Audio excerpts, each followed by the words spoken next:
అందరికీ నమస్కారం. ఈరోజు కథ ప్రేమ ఎంత మధురం, పార్ట్ 78, హ్యాండెడ్ హౌస్.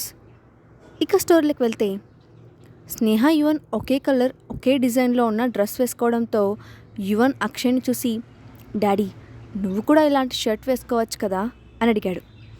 నిజానికి అక్షయ్ ఎప్పుడూ ఫార్మల్ డ్రెస్సుల్స్ని వేసుకుంటూ ఉంటాడు. ఆఫీస్ లేని టైంలో ఇంట్లో ఉంటే టీషర్ట్ షార్ట్ మీదే ఉంటాడు. అలాంటిది ఇప్పుడు బ్లూ కలర్ వైట్ స్ట్రైప్స్ డిజైన్తో ఉన్న డ్రెస్ చూసి అతనికి కొంచెం వింతగా అనిపించింది. దాంతో అతను లోపలే కొంచెం భయపడి పైకి మాత్రం నాకు ఇలాంటి డ్రెస్ లేదు కదా అని అన్నాడు. అప్పుడు యువన్, ఒక్క నిమిషం డాడీ అంటూ హడావిడిగా తన గదిలోకి పరిగెత్తుకుంటూ వెళ్ళి మరుక్షణంలో తన చేతిలో షర్ట్తో తిరిగి వచ్చాడు. అది కూడా సేమ్ యువన్ వేసుకున్న షర్ట్ లాగే ఉంది. తన చేతిలో ఉన్న షర్ట్ను అక్షయ్ ముందు పెట్టి, డాడీ ఇదిగో నీ షర్ట్ వేసుకో అని అన్నాడు యువన్. ఆ మాటకు అక్షయ్ దానివైపు విచిత్రంగా చూసి, నా షర్టా, నాకెవరు కొన్నారు అని అడిగాడు. నేనే కొన్నాను డాడీ. మా స్కూల్ ఫంక్షన్ కోసం షాపింగ్కి వెళ్ళినప్పుడు అక్కడ ఫ్యామిలీ కోసం స్పెషల్గా డిజైన్ చేసిన డ్రెస్ కనిపించింది. నాకు నన్ను ఈ డ్రెస్లో చూడాలని అనిపించింది. అందుకే మమ్మీతో చెప్పి మన ముగ్గురి కోసం ఫ్యామిలీ డ్రెస్ కొనిపించాను. ప్లీజ్ డాడీ నా కోసం వేసుకోవా అంటూ గారంగా అడిగాడు. యువన్ మాటలకు అక్షయ్ ఆ షర్ట్ వైపు ఇబ్బందిగా చూసి ఆముదం తాగినట్లు ముఖం పెట్టాడు. అది చూసిన స్నేహ వెంటనే యువన్ను ఆపుతూ, యువన్ నువ్వు డాడీని అలా బలవంతం పెట్టకు అని అంది. కానీ మమ్మీ నాకు డాడీని ఈ డ్రెస్లో చూడాలని ఉంది అని మొండిగా అన్నాడు యువన్. అది చూసి అక్కడే ఉన్న అన్నపూర్ణ కల్పించుకుంటూ, అక్షయ్ బాబు ఆ షర్ట్ మీకు నిజంగా చాలా బాగుంటుంది. యువన్ బాబు మీకోసం అంత ప్రేమగా తీసుకొస్తే ఇంకా ఎందుకు ఆలోచిస్తున్నారు, వేసుకోండి బాబు అని చనువుగా చెప్పింది. ఆ మాటలు విని అక్షయ్ చిన్నగా గొనుగుతూ, సరే నేను వెళ్ళి ఇప్పుడే చేంజ్ చేసుకొని వస్తాను అంటూ ఆ షర్ట్ తీసుకొని రూమ్లోకి వెళ్ళాడు. అది చూసిన స్నేహ ఆశ్చర్యపోయింది. యువన్ కోసం అతను షర్ట్ వేసుకుంటాడని ఆమె అస్సలు ఊహించలేదు. యువన్ మాత్రం సంతోషంగా అక్షయ్ వెళ్ళిన గది వైపే చూస్తూ నించున్నాడు. 5 నిమిషాల తర్వాత అక్షయ్ షర్ట్ వేసుకొని బయటకు వచ్చాడు. కానీ అతని ముఖం మాత్రం మొదటి రోజు స్కూల్కి వెళ్ళే పిల్లలు పెట్టినట్లు చిరాగ్గా పెట్టాడు. అది చూసిన స్నేహ తనలో తానే నవ్వుకోకుండా ఉండలేకపోయింది. రోజు ఫార్మల్ డ్రెస్లో ఉండే అక్షయ్ను ఆ బ్లూ కలర్ షర్ట్లో చూడడం ఆమెకు కామెడీగా అనిపించింది. కానీ యువన్ ఆనందంగా, వావ్ డాడీ నువ్వు ఈ షర్ట్లో సూపర్ కూల్గా ఉన్నావు అని అన్నాడు. అక్కడే ఉన్న అన్నపూర్ణ కూడా వాళ్ళ ముగ్గురిని కలిపి చూస్తూ, ఇప్పుడు మీరంతా ఒక కుటుంబంలాగా అందంగా ఉన్నారు, నా దిష్టే తగిలేలా ఉంది అని ఆనందంగా ఉంది. ఆ మాట వినగానే స్నేహ నవ్వు ఒక్కసారిగా ఆగిపోయింది. వెంటనే ఆమె అక్షయ్ ముఖం వైపు ఓరగా చూసింది. అతనికి ఆ మాట నచ్చదేమో అని అనుకుంది. కానీ అతని ముఖంలో ఎలాంటి మార్పు లేకపోవడంతో అతను పెద్దగా పట్టించుకోలేదని అనుకొని అమ్మయ్యా అనుకుంది. ఆ తర్వాత ముగ్గురు కలిసి కారులో బయలుదేరారు. యువన్ దారి పొడవునా నాన్ స్టాప్గా మాట్లాడుతూనే ఉన్నాడు. వెళ్ళేదారిలో రోడ్డు పక్కన ఉన్న వాటిని కారు విండోలో నుండి చూస్తూ, మమ్మీ చూడు అక్కడ కొత్త షాపింగ్ మాల్ ఉంది, మనం ఎప్పుడూ అక్కడికి రాలేదు కదా, నెక్స్ట్ టైం ఇక్కడికి వద్దాం అని అన్నాడు. స్నేహ చిన్నగా నవ్వి అని అంది. ఇంతలో టాయ్ షోరూమ్ కనిపించడంతో యువన్ ఆనందంగా, మమ్మీ అటు చూడు టాయ్ షాప్, మనం ఇంటికి వెళ్ళేటప్పుడు అందులో వెళ్ళి టాయ్స్ కొనుక్కుందాం అంటూ కనిపించిన ప్రతి షాప్ని ఆశ్చర్యంగా చూస్తూ ఎగ్జైట్ అవుతున్నాడు. యువన్ ముఖంలో ఆ సంతోషాన్ని చూసి స్నేహ నవ్వుతూ అతని తలను నిమిరింది. మొదటిసారి అతని తండ్రితో కలిసి బయటకు వెళ్తున్నాడనే హ్యాపీనెస్ యువన్ను నిలవనివ్వడం లేదని అర్థం చేసుకున్న స్నేహ యువన్ చెప్పే వాటన్నిటికీ కొడుతూ, నా కొడుకు ఎప్పటికీ ఇలాగే సంతోషంగా ఉండాలని ఆ దేవుణ్ణి మనసులోనే కోరుకుంది. కాసేపట్లో కారు అమ్యూజ్మెంట్ పార్క్కి చేరుకుంది. వీకెండ్ కావడంతో పార్క్లో చాలామంది ఉన్నారు. యువన్ చేతిని పట్టుకొని లోపలికి నడిచింది స్నేహ. వాళ్ళ వెనకే వెళ్ళాడు అక్షయ్. ముగ్గురు ఒకే డ్రెస్లో కనిపించగానే పార్క్లో ఉన్న అందరూ ఒక క్షణం ఆగి వాళ్ళ వైపే చూడడం మొదలుపెట్టారు.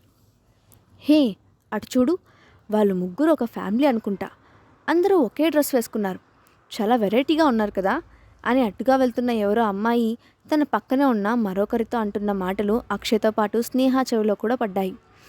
అది విని అక్షయ్ కోపం తెచ్చుకుంటాడేమో అనుకున్న స్నేహ వెంటనే టాపిక్ మారుస్తూ, అటువైపు టికెట్స్ ఇస్తున్నారు, మనం అటువైపు వెళ్దాం అంటూ హడావిడిగా ముందుకు నడిచింది.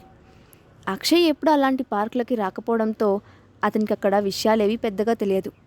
అది అర్థం చేసుకున్న స్నేహ యువన్ను అక్షయ్ దగ్గర నుంచోబెట్టి, నేను టికెట్స్ తెస్తాను, అంటూ వెళ్ళబోయింది. అవసరం లేదు, డ్రైవర్ వెళ్తాడు అని అన్నాడు అక్షయ్. అప్పుడు స్నేహ చిన్నగా నవ్వి, వద్దు, ఇలాంటి చోట్లకి వచ్చినప్పుడు మన పనులు అన్నీ మనమే స్వయంగా చేసుకుంటే మనకు ఒక ఎక్స్పీరియన్స్ వస్తుంది. పైగా నాకు ఇది అలవాటే. అబ్రాడ్లో ఉన్నప్పుడు 1-2 సార్లు యువన్ను ఇలాంటి ప్లేసెస్కి తీసుకువెళ్ళాను.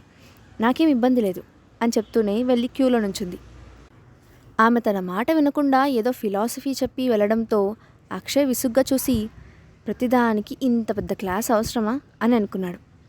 కాసేపటికి స్నేహ టికెట్స్ తీసుకొని వచ్చి యువన్కు ముందు జాగ్రత్తలు చెబుతూ, చూడు యువన్, నువ్వు ఇంకా చిన్న పిల్లాడివి. లోపల ఉండే డేంజరస్ గేమ్స్, ఎగ్జైటింగ్ గేమ్స్ ఆడకూడదు. మమ్మీతో కలిసి ఆడుకోవాలి, అర్థమైందా అని అంది. ఆ మాటకు యువన్ సరే అంటాడని అనుకుంది స్నేహ. కానీ అనూహ్యంగా యువన్ తల అడ్డంగా ఊపుతూ, లేదు మమ్మీ, నేను నువ్వు చెప్పినట్లు చిన్నపిల్లల గేమ్స్ ఆడను, నేను డాడీతో కలిసి ఆడుకుంటాను అని చెప్పి దూరంగా ఉన్న రోలర్ కోస్టర్ రైడ్ను చూపించి, డాడీ మనం ఆ రైడ్కి వెళ్దాం అని అన్నాడు. దాంతో స్నేహ కంగారుగా అక్షయ్ వైపు చూసింది. అతను ఎట్టి పరిస్థితుల్లోనూ ఇలాంటి వాటికి ఒప్పుకోడని అనుకుంది.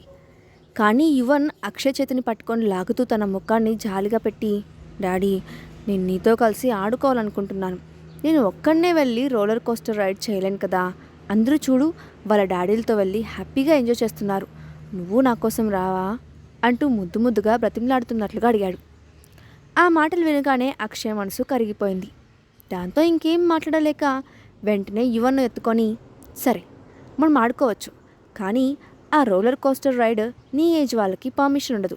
అందుకని మనం ఆ జెయింట్ వీల్ ఎక్కుదాం, సరేనా అంటూ దూరంగా ఉన్న జెయింట్ వీల్ను చూపించాడు. అది విని కొంచెం డిసప్పాయింట్ అయినా వెంటనే సరే అని తలుపుతూ, ఓకే డాడీ, నువ్వు చెప్పినట్లే వింటాను అని నవ్వుతూ అక్షయ్ మెడను కౌగిలించుకొని అతని చెంపపై కిస్ చేశాడు. అది చూసిన స్నేహ ఆశ్చర్యంతో నోరు తెరిచింది. దాంతో యువను తీసుకొని ముందుకు నడిచాడు అక్షయ్. స్నేహకు వాళ్ళని ఫాలో అవ్వడం తప్ప వేరే మార్గం లేకపోయింది. ఇంకా రైడ్ స్టార్ట్ కాకపోవడంతో ముగ్గురు వెళ్ళి జైంట్ వీల్లో కూర్చున్నారు. 2 నిమిషాల్లోనే వీల్ స్టార్ట్ అయింది. ముందు మెల్లగా తిరిగిన వీల్ చిన్నగా వేగాన్ని పుంజుకుంది. దాంతో అందులో ఉన్న వాళ్ళంతా ఒక్కసారిగా పెద్దగా అరవడం మొదలుపెట్టారు. వారిలో కొంతమంది భయంతో అరుస్తుంటే కొంతమంది ఆ రైడ్ని ఎంజాయ్ చేస్తూ పెద్దగా అరుస్తున్నారు. యువన్ ఉత్సాహంగా, వావ్ డాడీ, ఇది సూపర్గా ఉంది అని అంటున్నాడు. యువన్ను జాగ్రత్తగా పట్టుకొని ప్రొటెక్ట్ చేస్తున్నాడు అక్షయ్. స్నేహ లోపల భయంతో వణికిపోతూ కళ్ళు గట్టిగా మూసుకొని సీటుకు అతుక్కుపోయింది.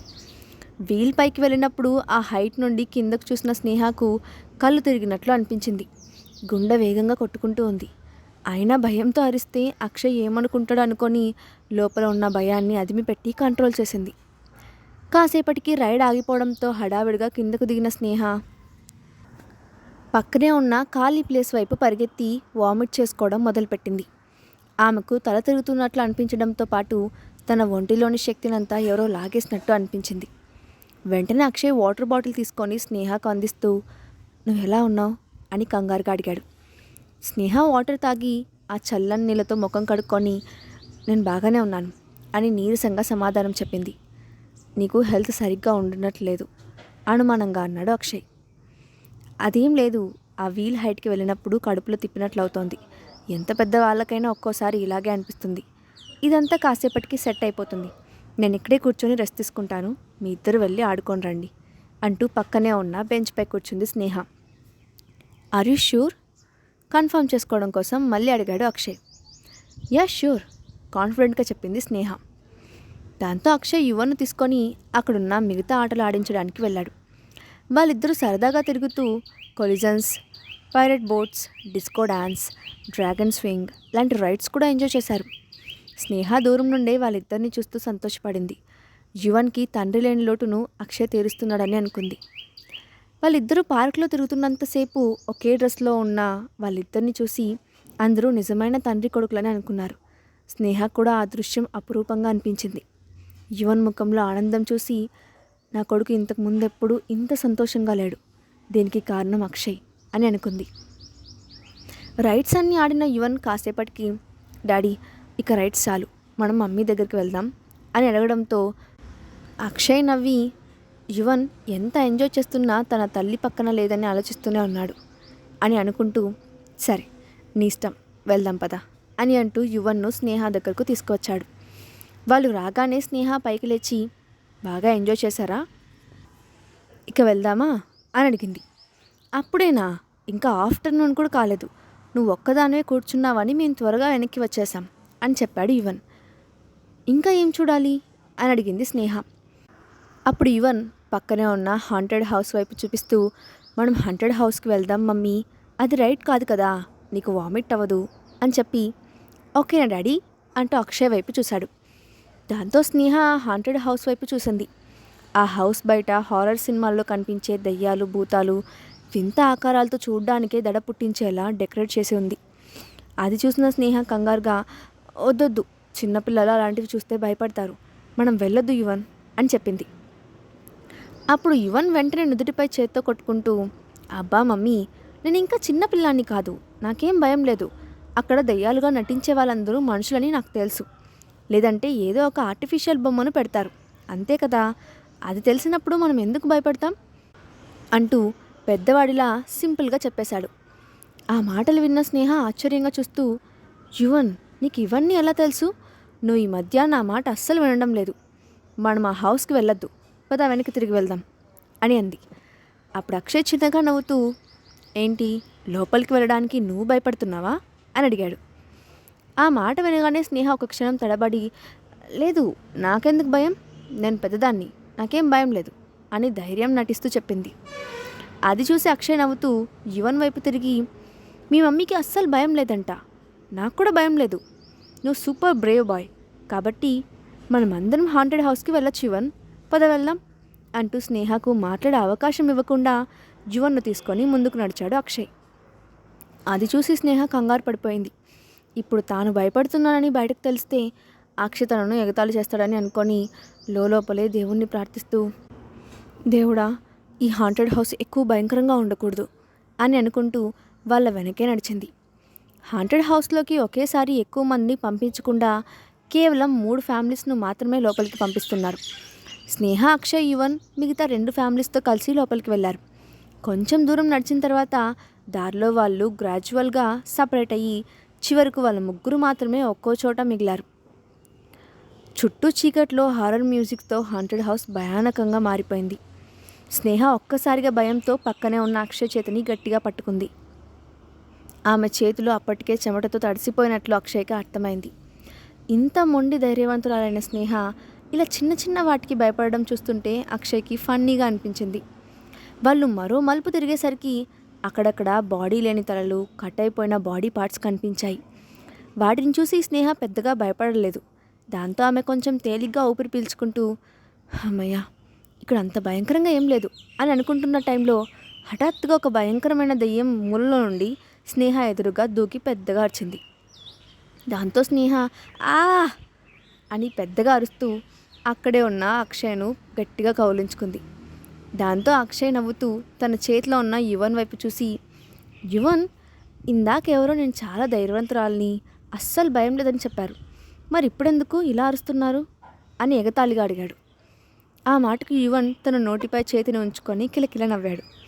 అప్పుడు స్నేహ భయంతో వణికిపోతూ, నేను నిజంగానే ధైర్యవంతురాలనే, కానీ ఇక్కడ దయ్యాలు చాలా భయంకరంగా ఉన్నాయి అని చెప్పింది. ఆ దయ్యం ఒక్క ఉదుటిన తన ముందుకు దూకినప్పుడు కలిగిన అనుభూతిని స్నేహ అంత తేలిగ్గా మర్చిపోలేకపోయింది. అది గుర్తుకు రాగానే ఆమె వెన్నులో మళ్ళీ చలి పుట్టింది. అప్పుడు అక్షయ్, హో, okay my dear daring lady, అయితే మీరు నన్ను వదిలేస్తారా, ఇంత గట్టిగా పట్టుకుంటే నాకు నడవడం కష్టంగా ఉంది అని అన్నాడు. అది విని స్నేహ భయంలో తాను అక్షయ్ని కౌగిలించుకున్నానని గ్రహించి వెంటనే అతనికి దూరంగా జరగాలనుకుంది. కానీ ఆ దయ్యం భయపెట్టిన సంఘటన మళ్ళీ గుర్తుకు రావడంతో అతన్ని వదిలిపెట్టడానికి భయపడుతూ, నువ్వెలా నడుస్తావో నాకు తెలియదు, కానీ నేను బయటకు వెళ్ళే వరకు నేను వదిలిపెట్టను అని చిన్నపిల్లలా చెప్పింది. హాంటెడ్ హౌస్లో ఇంకెన్ని చిలిపి పనులు జరగబోతున్నాయి? అమ్యూజ్మెంట్ పార్క్లో ఉన్న వాళ్ళ ప్రయాణం చివరి వరకు ఆనందాన్ని మిగులుస్తుందా? నెక్స్ట్ పార్ట్లో చూద్దాం. ఈ స్టోరీ అప్డేట్ ఎలా ఉందో కింద కామెంట్ బాక్స్లో మీ ఒపీనియన్ని షేర్ చేయండి. అలాగే ఇలాంటి మరిన్ని స్టోరీస్ కోసం మా ఛానల్ని తప్పకుండా సబ్స్క్రైబ్ చేసుకోండి. Thanks for watching.